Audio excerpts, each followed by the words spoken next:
Good evening, everyone. My name is Anthony Schweiger. This presentation is to answer a few questions that we were faced about global taxation strategies. Now, currently, do we have an appropriate corporate tax rate for American companies? Why or why not? Well, the corporate tax rate right now for the United States is 21%, which was actually a reduced rate from what it was originally at 35%.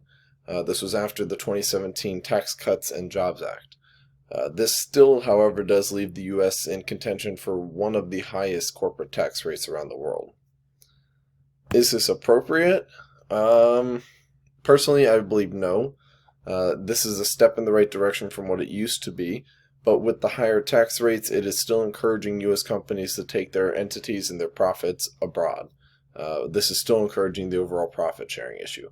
This is also, while this is happening, taking these jobs abroad is creating further loss of funding for the U.S. government and less job availability for American families.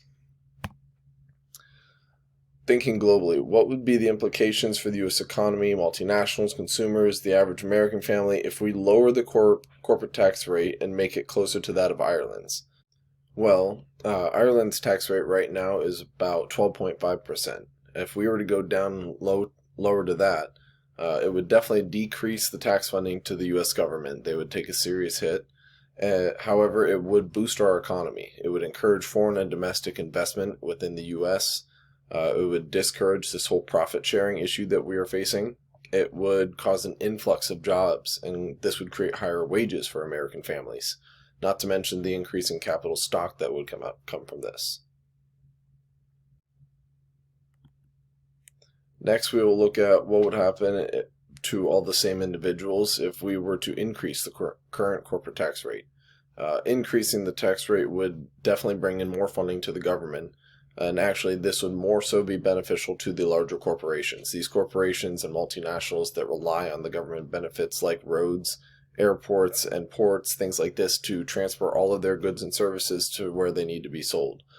This would also reduce the wages for the average American and slow the employment growth, creating less jobs. So there are some pros and cons to both sides of this, so I guess it's something that really needs to be looked at carefully. Thank you very much for listening tonight, and I hope this was helpful.